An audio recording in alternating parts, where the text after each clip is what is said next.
আসসালামু আলাইকুম। রুবি রান্নাঘরে আপনাদেরকে স্বাগতম।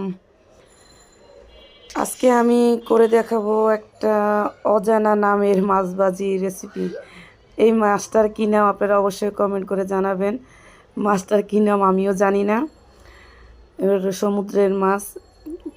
এই মাছটাকে সুন্দর করে কেটে আমি মাছটা একদম ইলিশ মাছের মতো মনে হয়েছে, ছোটো ছোটো ইলিশের মতন। পরে আমি নিয়ে আসছি, আইনে এখানে আমি সুন্দর করে কাইটা যে মাছের গায়ে যেন কয়েকটা আমি দাগ কেটে দিছি, যেতে এগুলোর ভিতরে আমি সম্পূর্ণ ময় মশলা ঢুকে এখানে আমি হলুদ, মরিচ, জিরার গুঁড়ি, ধনিয়ার গুঁড়ি, তারপরে অল্প একটু তেল, তারপরে এখানে আমি একটু আদা রসুন দিছি, দিয়ে ভালো করে এটার লোক আমি একদম ম্যারিনেট করে 10 মিনিটের জন্য রেখে দিছিলাম।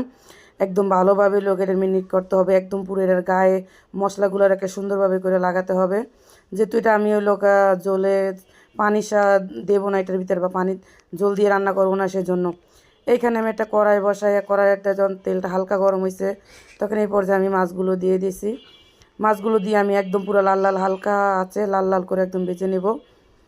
দেখেন আমার এক পাটটা কত সুন্দর লাল হয়েছে। তা আমি এইভাবে সবগুলা মাছ একদম ওই লোকে সুন্দরভাবে ওই লোকে লাল লাল করে ভেজে নিব।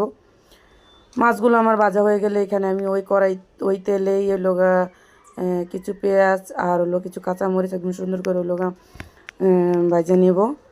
তারপরে যেন আমার পেঁয়াজ আর কাঁচামরিচটা ভাজা হয়ে যাবে, এখানে আমি আগে যে মাছটা যে ম্যারিনেট করে রেখেছিলাম ওই মাছের কিছু মশলার ভিতরে 2টা টমেটো কুচি করে কেটে ওই 2টা টমেটো দিয়ে দিছি।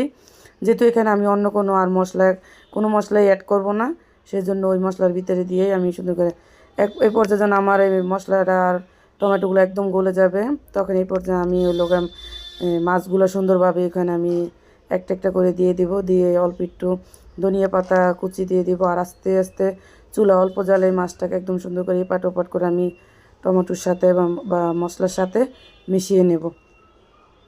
আমার আজকের মাছ ভাজির রেসিপিটা যদি আপনাদের ভালো লাগে অবশ্যই কমেন্ট করবেন, আর অবশ্যই কমেন্টে জানাবেন এই মাছের কী নাম।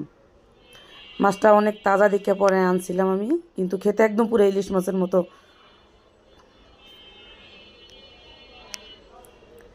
আমি কয়েকবার এভাবে উল্টিয়ে পাল্টিয়ে মাছটাকে একদম সুন্দর করে আমি ভাজা নিতেছি।